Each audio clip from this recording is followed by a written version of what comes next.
Welcome to the second part of my Give Up the Ghost painting tutorial. In this part I will talk about how to paint clothes and especially this lace she has on her dress. So painting clothes is difficult both in oil paintings and watercolor, and when you look at lace, it really looks super confusing, and when I looked at my reference, I was like, oh my god, how should I ever gonna paint and draw that? And oh my god, I'm super overwhelmed with that.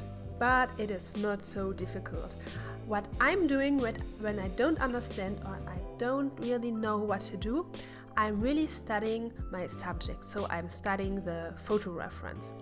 And when I looked at this, I noticed that the lace had a certain pattern, and part of this pattern were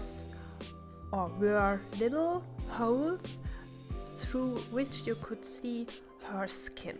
So this was the lowest part of this lace. So I thought maybe I will just start with those holes, and I think they don't need to be perfect, just the overall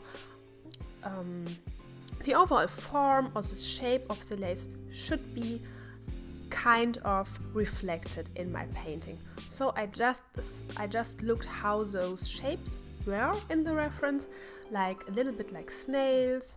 They were like in circular forms, and so I started with those dots.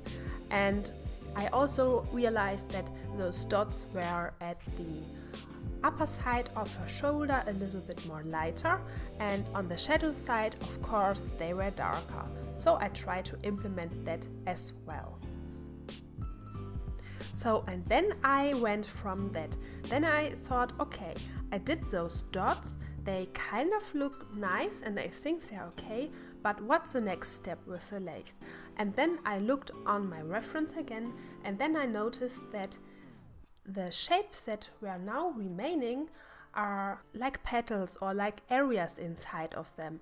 And those areas were also forming a pattern.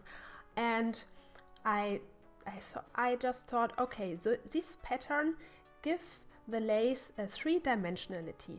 And then I also thought that it doesn't have to be perfect looking like the reference. It is important that it looks like lace. Is it like the exact lace on the photo? Of course not, because I'm not a machine. But it doesn't really matter. It's like with flower petals. It just has to look like as if it could be a kind of fabric.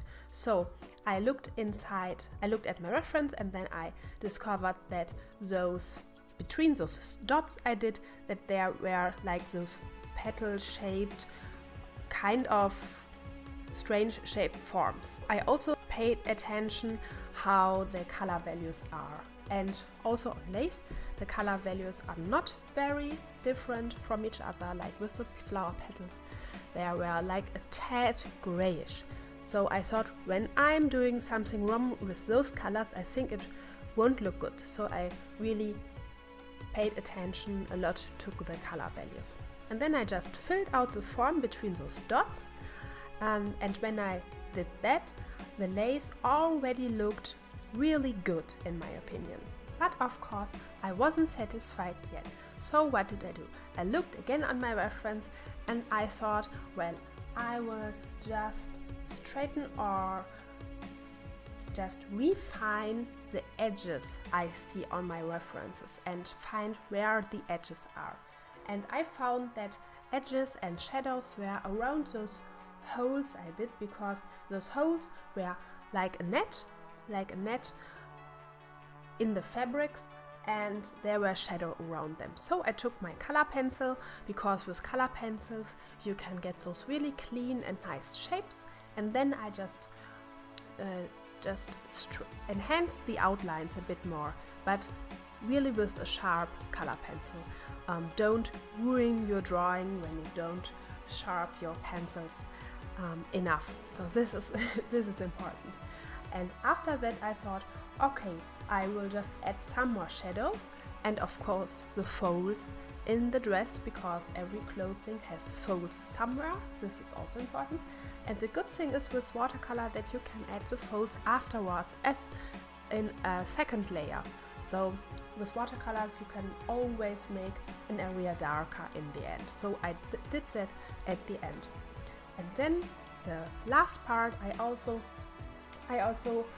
looked again on the reference, and I want to find the lightest points and the lightest areas.